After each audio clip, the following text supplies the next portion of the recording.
Welcome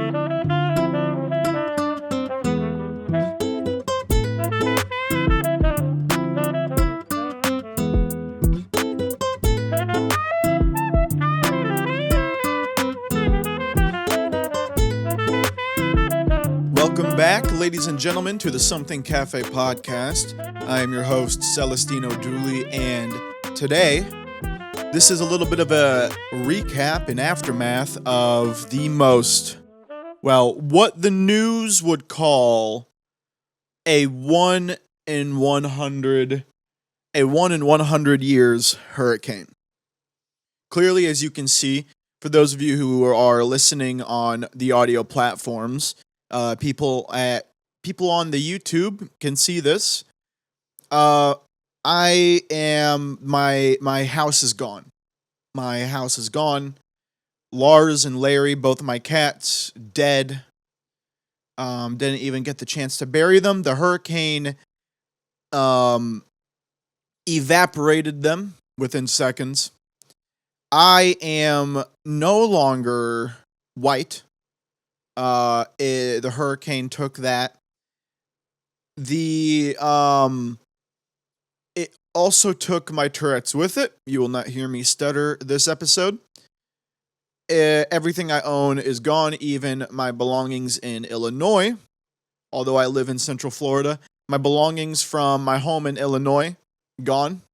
Lost with the hurricane. This truly was a 1 in 100 years hurricane. Truly.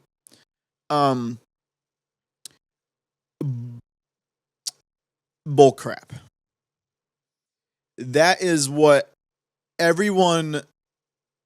It's so funny. Like, I live as central as you can get for residency in Florida. And this wasn't my first hurricane. I was here for Ian. And Ian was bad, but like, if you don't live on the coast and your property has decent elevation, you're good. I've got great elevation. I have some of the best elevation. I'm on the second floor. So, lucked out there. It wasn't bad for people, you know? I mean, Tampa got minted. I mean, Tampa got tampa'd. Tampa is weather's punching bag when it comes to any kind of like tropical storm, if it's a hurricane or a typhoon or a sharknado. Tampa is literally like that's who you should be worried about. That's who you should be praying for. And that's also why so many people were freaking out about inland too. If you look at the news, all you're going to see is footage from Tampa. Footage from the Panhandle. Footage from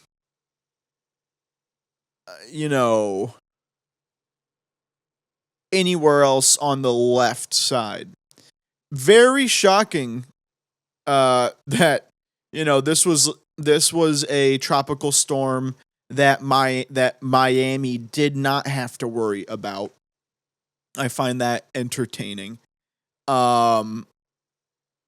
They felt pretty safe, along with all the islands, the Caribbeans, the Keys, Caicos, Puerto Rico, mis boricuas como están, but yeah, I slept through the whole thing. It happened at night. I really didn't feel anything from it. I lost power probably 40 different times in the span of a minute, but that was about it. Now, I had a lot of people messaging me, a lot of people from home, asking me if I'm safe, how am I doing, are you still there, are you still white? And I I yeah, it was kind of funny, you know? Like I'm really grateful for everyone who texted me. Um but I got some texts from some people that were genuinely like please don't tell me you're dead. From some pretty close friends that I know aren't stupid. And I'm like, this is just the news. This is just the news. Um, when you go on the news, you're just going to see footage of Tampa. You're just going to see footage of, you know, Sarasota, Tallahassee, you know, Joe's Crab Shack. That's all you're going to see. And I live in Orlando. And my whole life like my whole family and friends know that. And hey, means the world that you're checking up on me. I'm not making fun of people caring for me. The few people that I do have, I'm just saying. I thought it was funny how the news influences some of that stuff. People genuinely texting me like, please tell me you're safe. Please tell me you're not dead. I'm good, dude.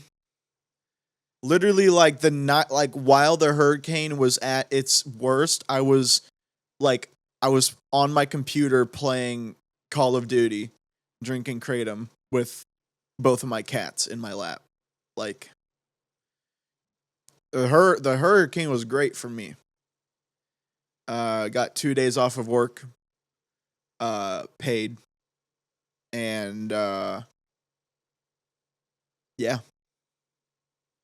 So and not no damage to the car, thankfully. I grabbed one of the spots before it really hit. I grabbed one of the spots that wasn't under a tree. So that was nice. Um but yeah, man. It I am a survivor. Yeah.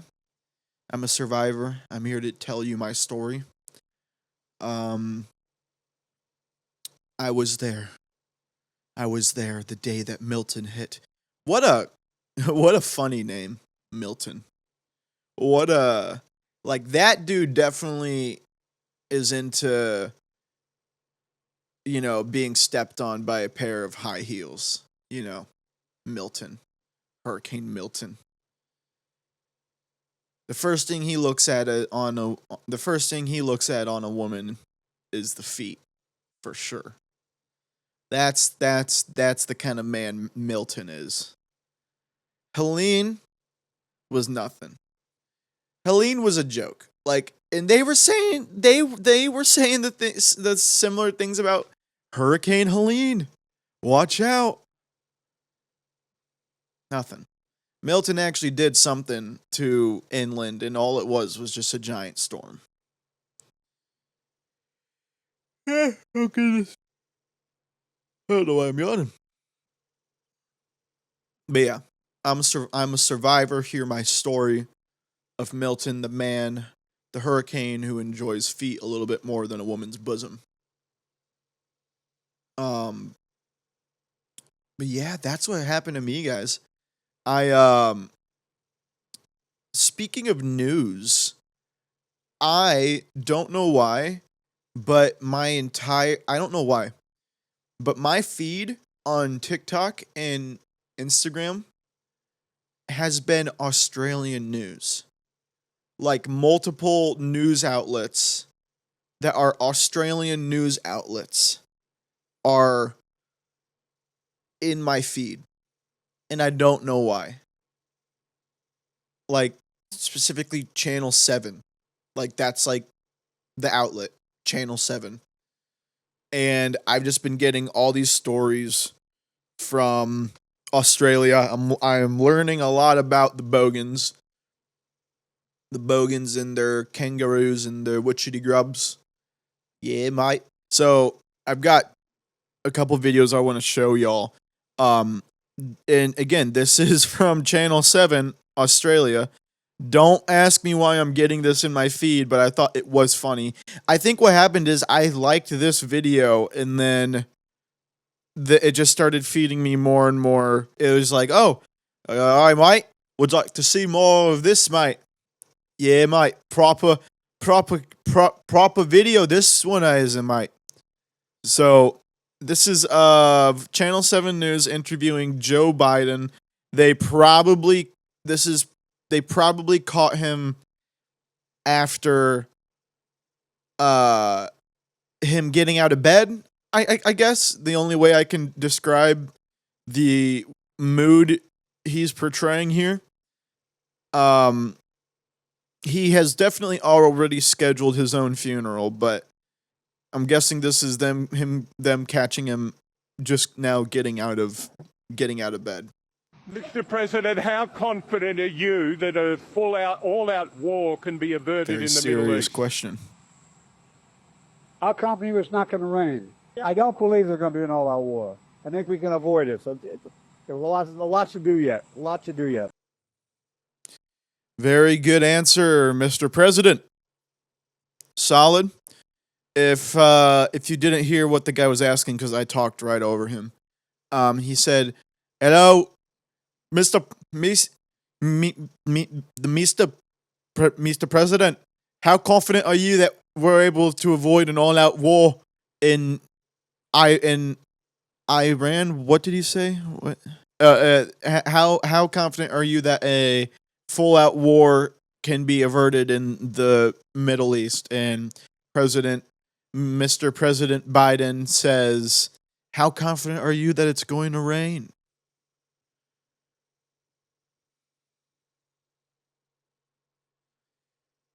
Yeah. Solid response, Mr. President. That's the kind of confidence I want to see in my American leadership. I understand what Mr. President is trying to say here.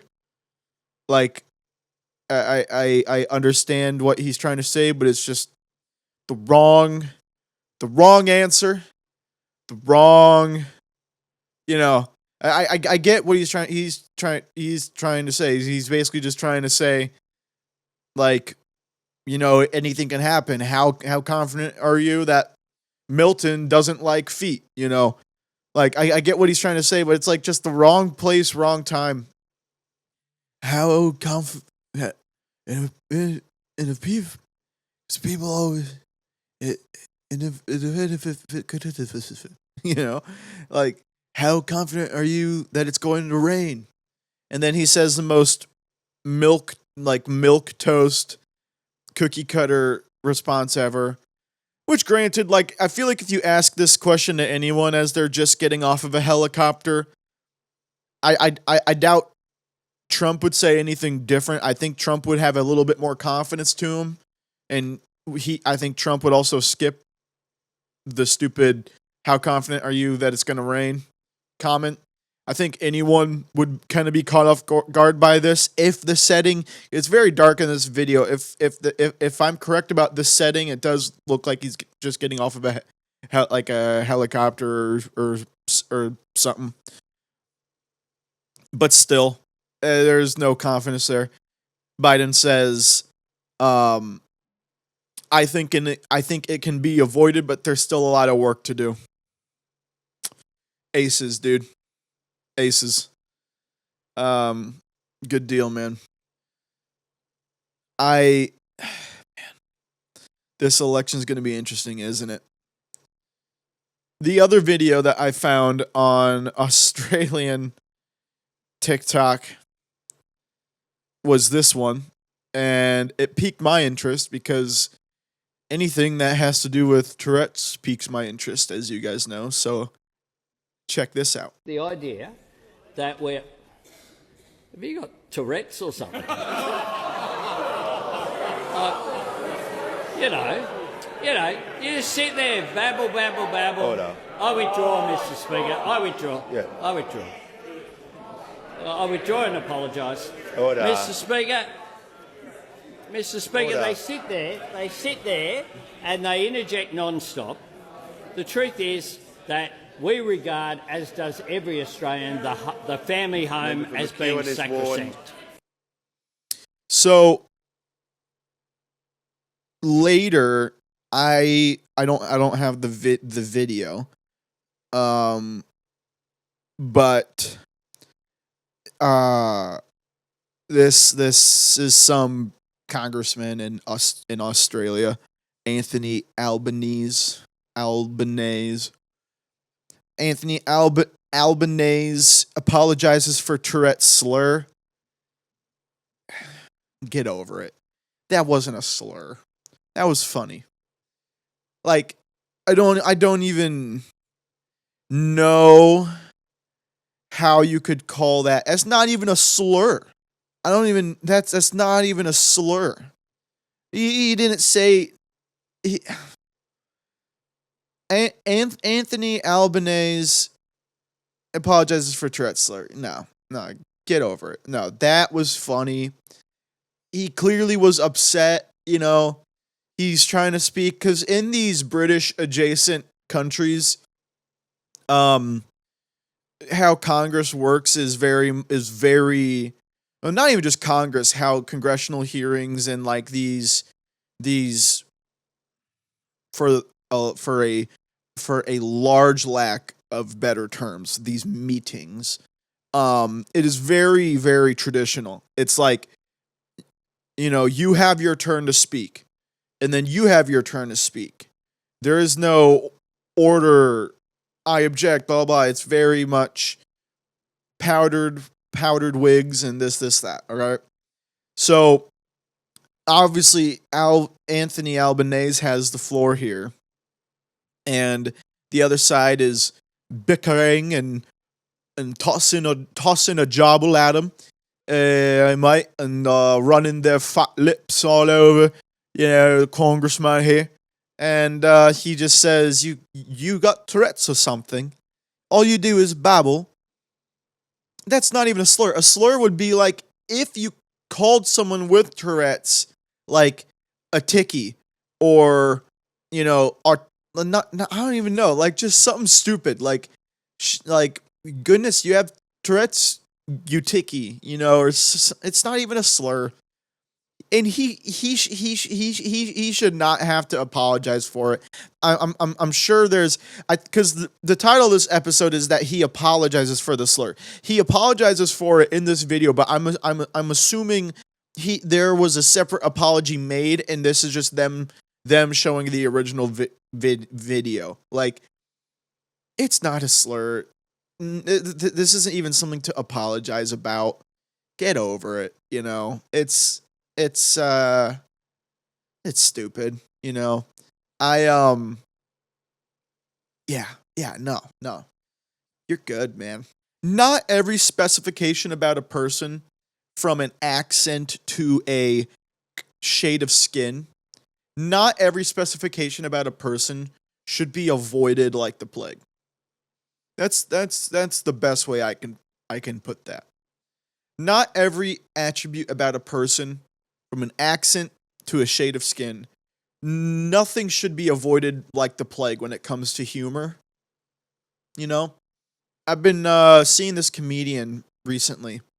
I don't know his name. I wish I kind of hope I run into another one of his videos so I can see his name. He is a white dude, you know, very standard looking white dude, probably owns a boat and calls it a she. And his comedy is very racially centered, but in a very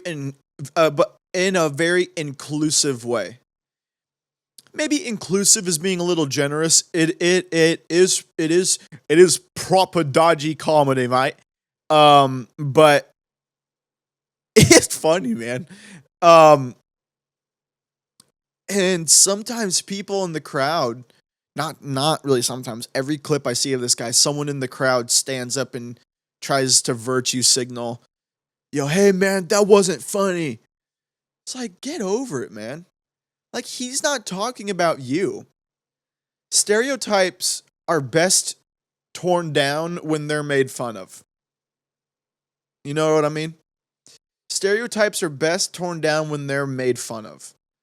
Like, a comedian that does this the best, and one of my favorite comedians, is Shane Gillis. Shane Gillis is one of my favorite comedians ever.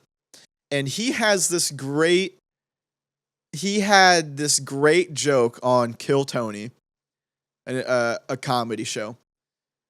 He is cosplaying, he is dressed up and acting like President Trump, former President Trump. And they're asking him like, hey Trump, like, what do you think of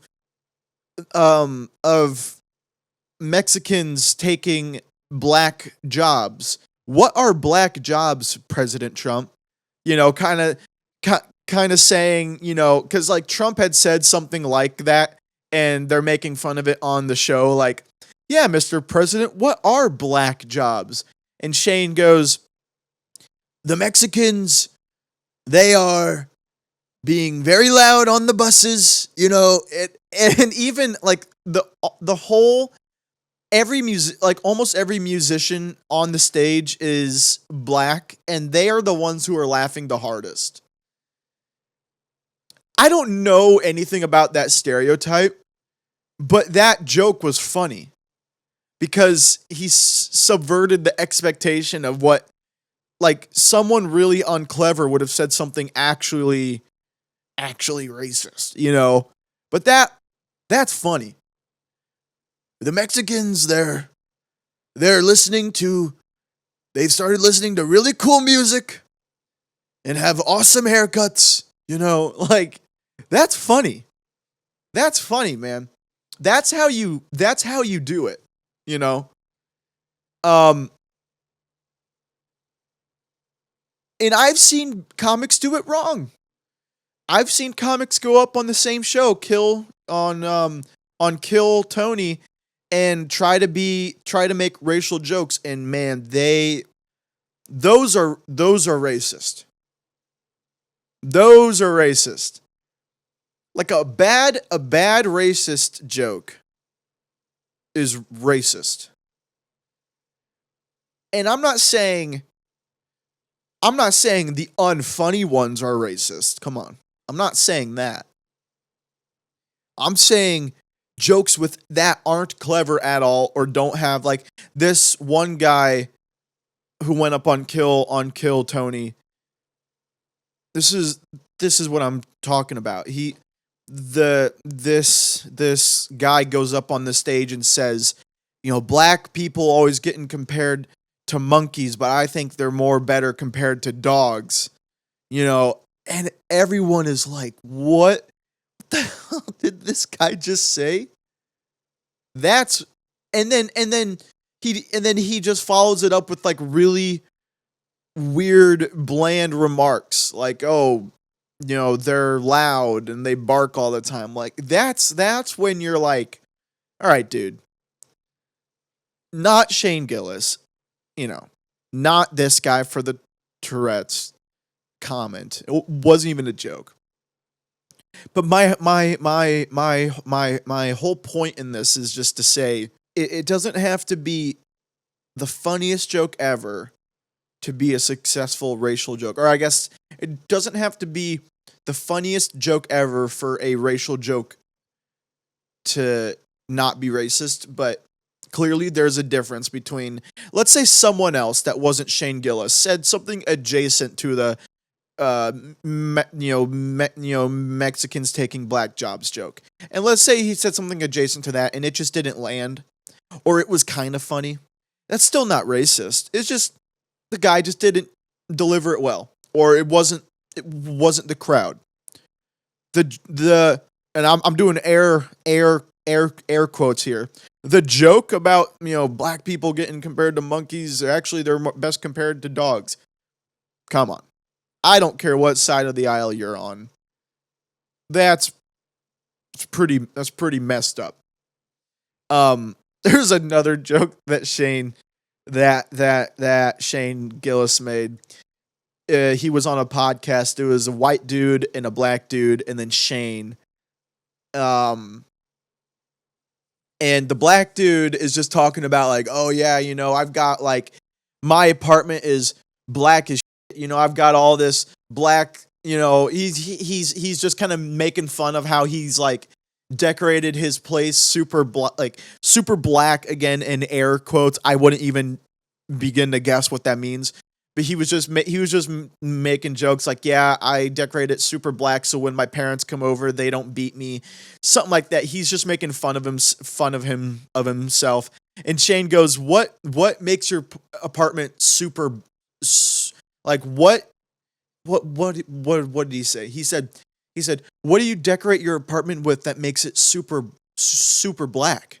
And they're all just kind of like sitting there thinking, and Shane pops in again and says, "Other people's stuff." And the black guy laughs harder than I've seen someone laugh. I mean, that's just... Shane doesn't think that black people steal, but it's just a gross stereotype that black people are super crime ridden, and Shane saying other people's stuff.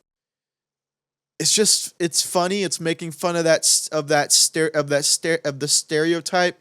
The black guy was laughing. That's how you do it right. There is a right way to do it, and there is absolutely a wrong way to do it. There absolutely is. There absolutely is. So yeah, I just wanted to share with you guys my predicament here with getting Channel 7 Australia news. G'day, mate. You're from South Africa, mate. So I oh, my two cats are sitting on my desk chair, just cuddling, cleaning each other with their tongues. But when I do that with my cats, people look at me weird. I love my cats. They get along so well. Don't you guys? You guys get along so well. I've been doing good. The new medication I think has been doing well. Still feeling a little crazy here and there. Still feeling a little loco, a little loco depresso crazio. But I think that's just me. I think I'm making a bigger deal out of things than they actually are. I think I am fine. But it gets kind of tough being a 22-year-old with no friends and used to be super social, but now I'm not. But hey, comes with the turf, man. I've been kind of falling back into being on my phone too much recently. I kind of need to watch that. I'm thinking about deleting some apps off my phone. But at the same time, I've got something cafe accounts on there that I need to watch too. Like watch as in like monitor and post on and whatnot. So yeah, I kind of been struggling with that. I think I'm finding myself really bored a lot of times, and I'll just go on my phone. What I've noticed, let me be honest with you guys. What I've noticed recently is I have been staying home multiple days in a row. Obviously, I'm going to work, but I'm staying home multiple days in a row in an effort to just not go anywhere so I don't spend money. Like I was in a pretty tough pinch like a week ago because like rent and my loans lined up very, very poorly with my pay period, and I was in a very rough spot. I did get the recent paycheck, so I am good now, but I was what they call in the finance world, I was drowning. Um and not for, not, and it's not because I'm being stupid with my money. It's just it lined up poorly, and I've been making a lot of good changes. I've told you guys a couple a, a, a, a, a,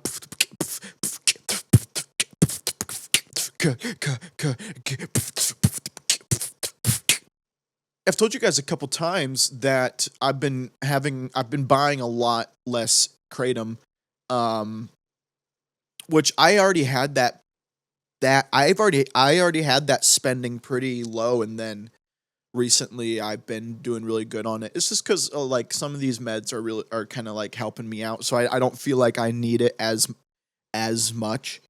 Um, but um, I still you know, I'm still spending money.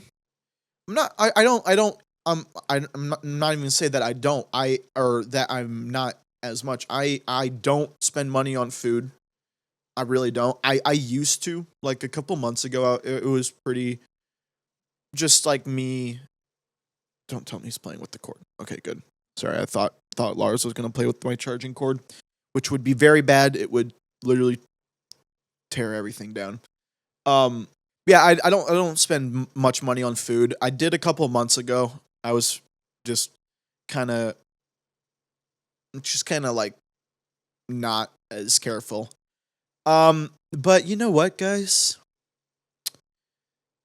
I'm just waiting for things to get better. You know what I mean, man? I'm just waiting for things to get better. Um, I I have an interview on Monday for a position at a same company but different location. And this location is in the town that I live in. And not just the town that I live in. It is on the same block. It is on the same block. Where I'm working right now is 45 minutes away. Where this place is 8. And I have an interview on Monday. I think it should go really well.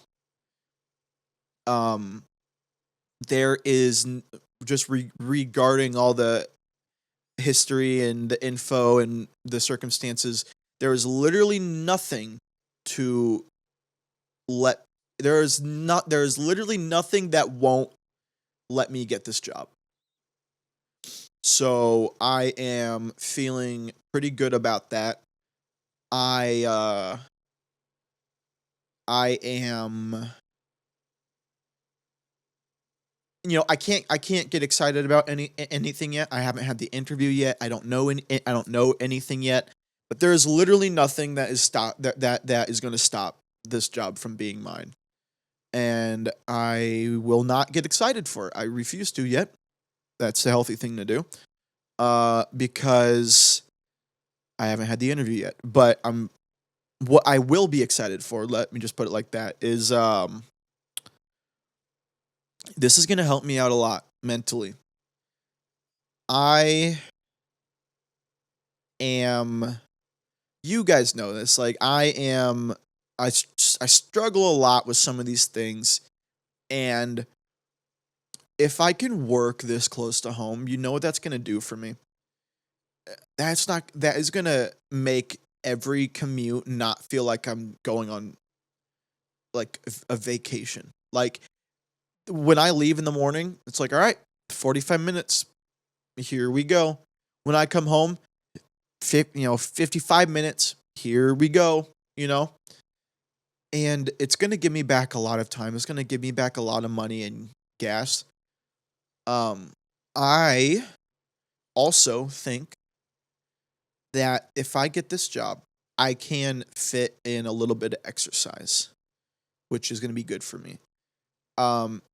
There's this park that's around here that I really like, and I think that if I were to get this job, then after work I could start going over to that park and then going on a walk or a run, and it still fit in my time frame, and I would still get home at like the same time as I was when I was working in Kissimmee. My weight has been pretty bad. I think I'm the heaviest I've ever been right now. I don't know. I haven't weighed myself. I'm a little scared too. Um, and you know what? That does a lot to you. You know what I mean? That does a lot to you. I have been wearing the same 5 shirts for the last like month or two. I'm washing all of them.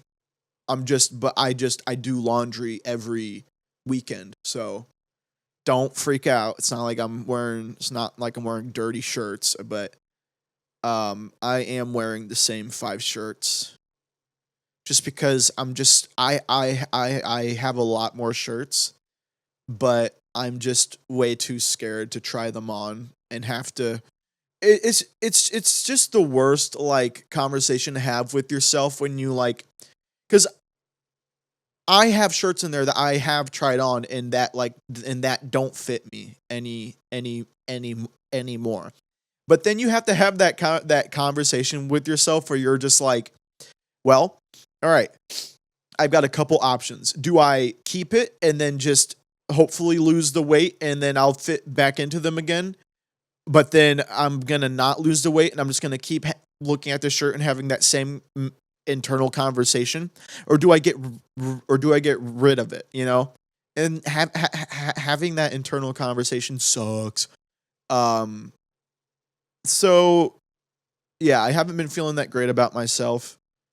I'm fat and I'm a big dude.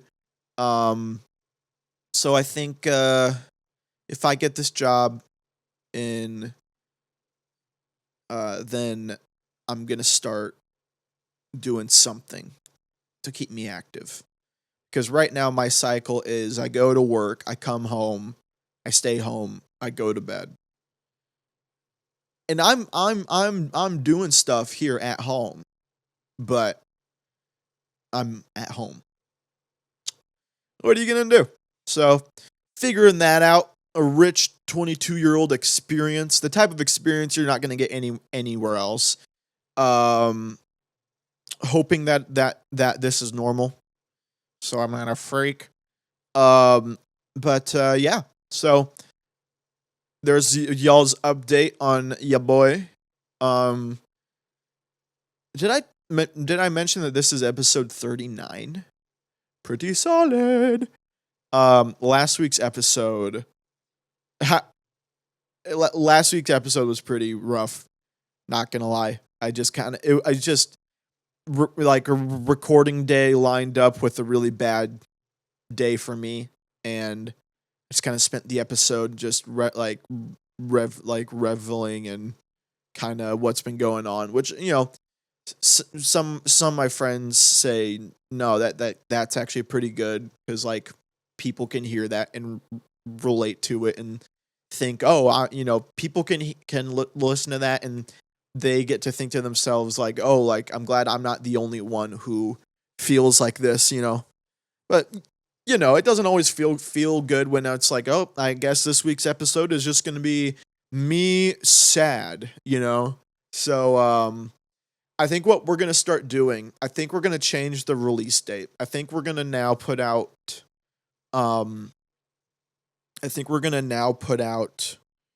episodes on Thursday.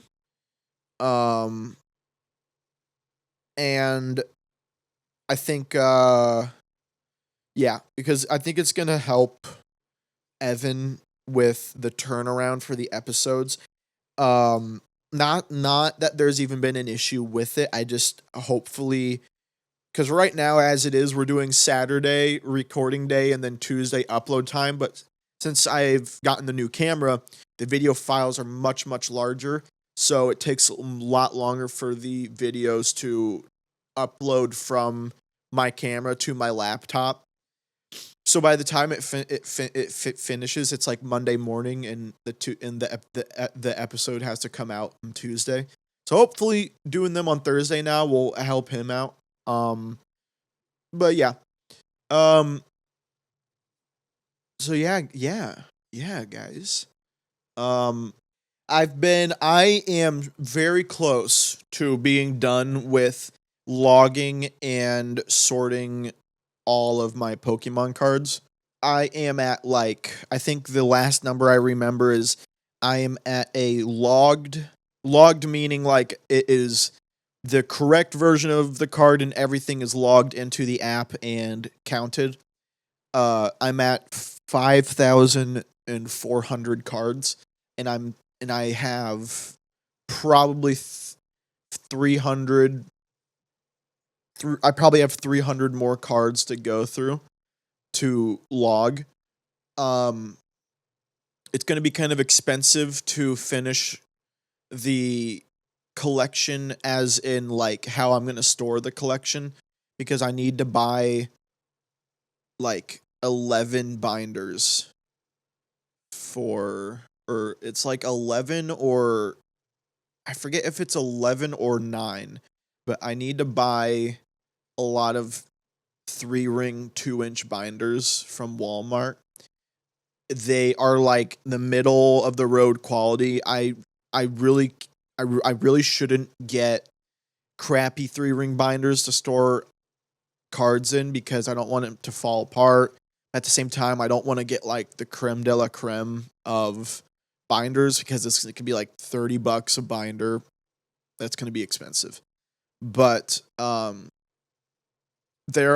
gonna sort it by Pokemon type, and there are like, I think there are like like 10 Pokemon types: fire, water, fighting, dark, psychic, normal,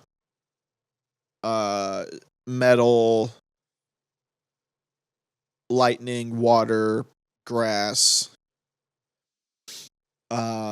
dragon, fairy. I think that's it. I think that's it.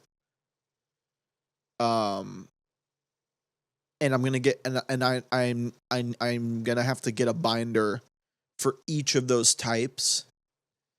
So, I just yeah, I'm going to need to do that soon. I just don't know when.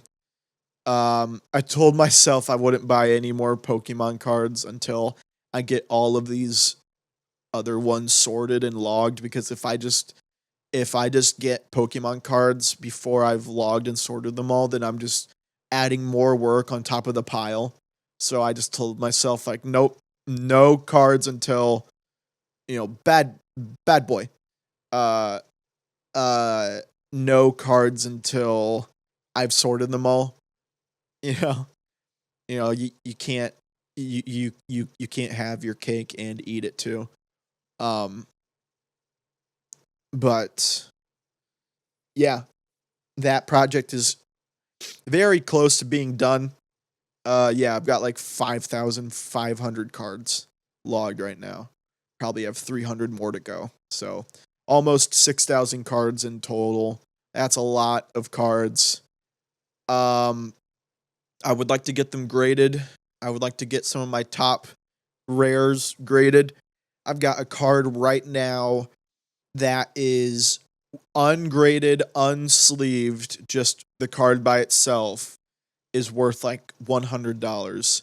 If I get it graded, it's going to be like 600 or something.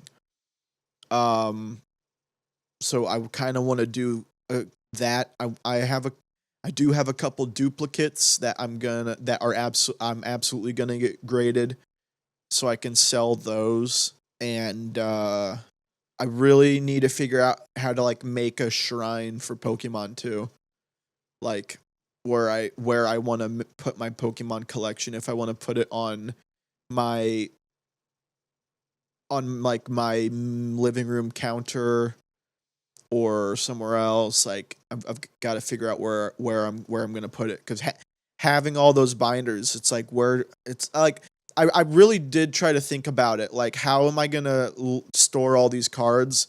And honestly, binders is just what I'm gonna have to do. Like, that's it. You know, like it's just gonna it's just gonna have to be binders. I don't know how else I'm gonna be able to kind of store them all. I'm gonna find a way to prop it up and stuff like that. But yeah, so I've been doing that. I don't know when I'm gonna send it and buy those binders, but probably soon. So I've been thinking about the Reddit segments and whatnot, and I kind of want to make things a little bit more on brand, and not in like a superficial way, but more of like a themed way. So we are dropping the Am I the Asshole segments. We are replacing it with the Something Cafe Counselor. The Something Cafe Counselor is where you can get your certified, doctoral, legitimate love and relationship advice. And I am going to be giving these people the relief that they need for their marriages, for their divorces, for their situationships. I am a professional in this field as a single, religiously abstaining man. I am the voice of truth. So, welcome to the Something Cafe Counselor. I'm your counselor, Celestino Dooley. We have some quarrels we're going to solve here. This one is titled Moving Bathroom Situation. This is my expertise, actually. I spend a lot of my day in the bathroom doing many things God approves of, many things God was nervous about. But at the end of the day, the job gets done, no matter how messy the site was. My boyfriend and I are moving in together. From the perspective of the woman. My boyfriend and I, I shouldn't assume. This could be two gay men. My boyfriend and I are moving in together, and it looks like all the apartments in our price range only have one bathroom. I've not been able to poop around them, and I still feel self-conscious about peeing around them. Interesting. I have faced this conundrum with multiple couples in the past. I will finish reading the post, but I do have my take on this. Every time I have to poop, which isn't often, because women don't poop. Every time I have to poop, which isn't often, I make an excuse to head home. How can I survive one bathroom when I am super poop shy? Huh. Interesting. First of all, get over it. A man and a woman are the most in love when you can maintain eye contact while dropping a Turkish air freshener. This is something that a lot of couples come to me about, and honestly, I have one answer for them. Is really just get over it. Why are you poop shy? Why are you poop shy? What was it that made you poop shy in the past? Was it an embarrassing poop? Was it a poop? Did he see the poop? And if he did, what did he think? An artisan should be proud of their work, should they not? I think you should get over it. But if it's not going to be that easy for you, let me give you these few simple steps. First, you're going to poop with the lights off. You're going to revert back to a caveman or cavewoman-esque space in your mind. And you're going to poop with the lights off, with the door closed. You can lock it. Step 2 is going to be poop with the lights off and the door closed, but you're going to light a candle.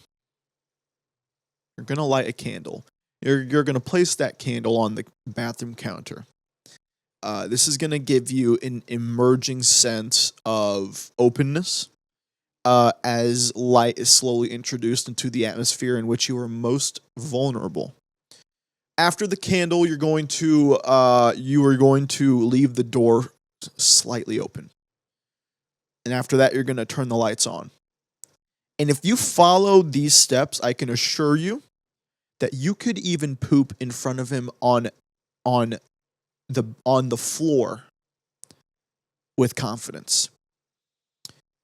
Check back in a week and let me know about your progress. But I think you could just get over it and be a woman and poop in front of your man. Check back with me. All right. There's one solved. That doesn't give you a good idea of my absolute genius. I don't know what will. Here we go. This is something I can give my expertise opinion on. I want to break up with my boyfriend, but he always comes back.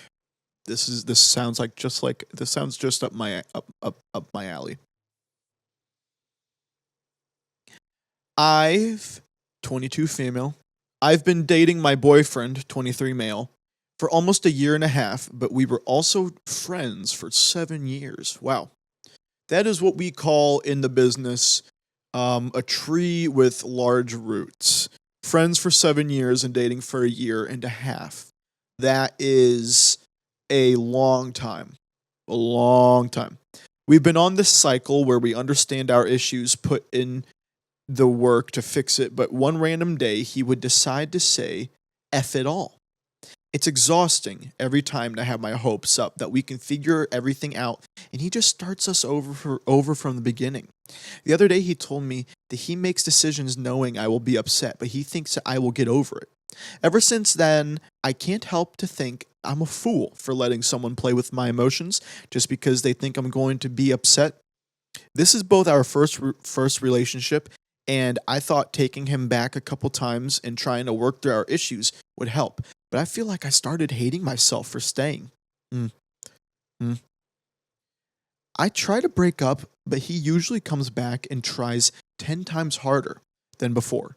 I fall into the cycle. I need help setting some clear boundaries. Someone is knocking at my door. Did someone just drop something off or something? Oh, yeah. It's a package. Cool. Sorry about that. Very unprofessional of me. I try to break up, but he usually comes back and tries 10 times harder than before. I fall into the cycle. I need help setting some clear boundaries or some actual steps to leave the relationship. So when I do leave, I just never come back. Yes. I can feel it now. This is what we call in the business the water cycle. What you are going through, young grasshopper, is you are in the state of the precipitation. What we call in the business the precipitation state, the P state, if you will. You are falling back into bad habits with someone else who also has bad habits. When will you become the cloud and not the rain? Think about that.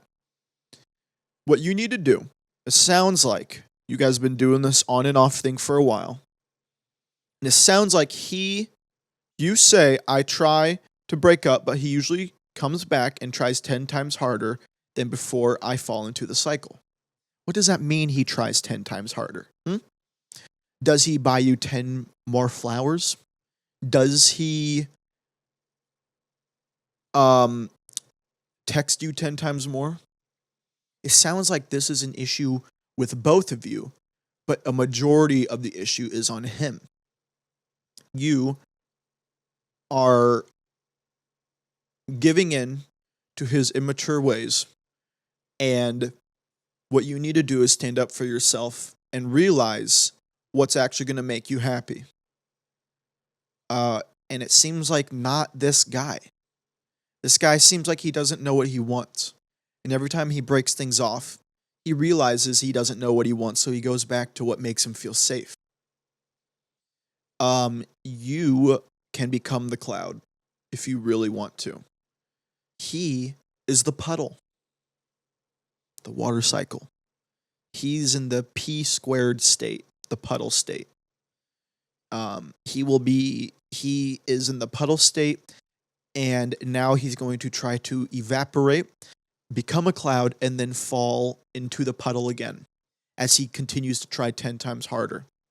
You are the cloud. Don't be the puddle. Be the cloud. Okay? My advice is my simple 34-step process. Okay? I'm going to skip 32 of those steps, and I'm going to give you the last 2. Okay? Step 33 is simple. Tell him it's over and not to come back. Okay? This is going to be hard, but this is when you achieve cloud state. CS, cloud state. You were PS in the precipitation state. Now you're going to be in the C state. Okay? This is cloud state. And after that, step 34, the final step is very simple. Do not respond to his texts or calls. It sounds like he gives you a similar sense of comfort, but not as much comfort as you're giving him. And it's not healthy. If this is a cyclical relationship, it will never it will never succeed. Draw your boundaries, draw your lines. Know what makes you happy, but also know what makes you sad. Know what makes you feel guilty. And know what puts you in the C state and in the P state. Don't be in the P state. No one likes to be precipitation. Okay? Some of my professional advice for you. You are welcome. This sounds just like something up my alley. The title, Worried 33-year-old female not compatible with partner 35 male of 10 plus years. Wow. This crockpot has been brewing for a while. Not sure how to say. They have been emotionally abusive. They don't know how to be emotionally engaged partner. He's been depressed since a teen by his own words, no treatment, whole time together, but I've been in therapy since a kid. Does mock acting out, killing you, and calling you names as terms of endearment always equate to red flags? You are dating Jeffrey Dahmer. Okay. This is horrible. Okay. But this is just up my alley. He's been depressed since a teen by his own words, no treatment the whole time. Okay. Does mock acting out, killing you, and calling you names as terms of endearment always equate to red flags? Sister, those are not just red flags. Those are flags made out of the blood of his past relationships. In my professional opinion, thinking back to my studies, this is a bad man. 10 years is a lot. Now, I'm not going to say it's your fault for not leaving him in those 10 long years. But 10 years is a lot of time. A lot of time. That is half of my life. 10 years is a lot of time to not make a decision. And if this is something that's been going on for a while, I would hope that you would be aware enough and smart enough to understand that that is not normal. Unless you are playing paintball, then this is just par for the course. This is just how you play paintball. And in this case, he sounds pretty cool. If you guys are playing paintball and he is acting out, killing you, and calling you names, he is playing the sport correctly, and you're not a team player. But if you're not playing paintball, which clearly there's nothing here that tells me you guys are not playing paintball, but assuming that you're not playing paintball, I would say leave him and move to a Slavic country. Move to the Netherlands or Switzerland and just be infatuated with cheese making.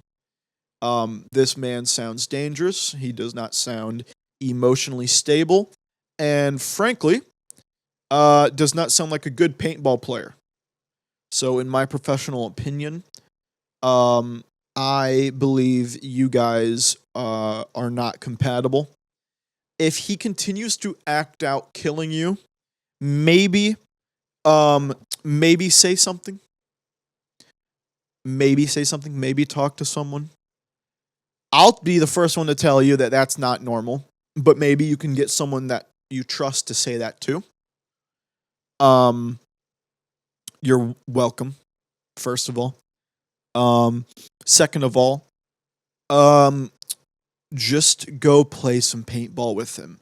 Figure out if he really does want to kill you, and then make your decision after that. That is my professional opinion, my professional advice.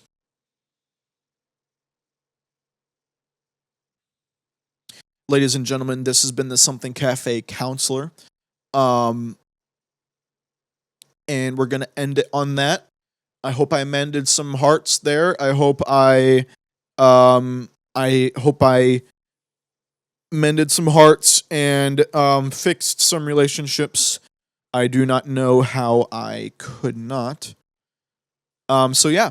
Hey guys, thank you so much for listening to the Something Cafe podcast. I've been your host, Celestino, and you can catch if you're listening on audio, please consider checking out the video on YouTube. I believe the video is also on Spotify as well. We have merch, we have links about the things we talked about in the show notes. And other than that, ladies and gentlemen, thank you so much for stopping by the Something Cafe. I'll see you guys next week.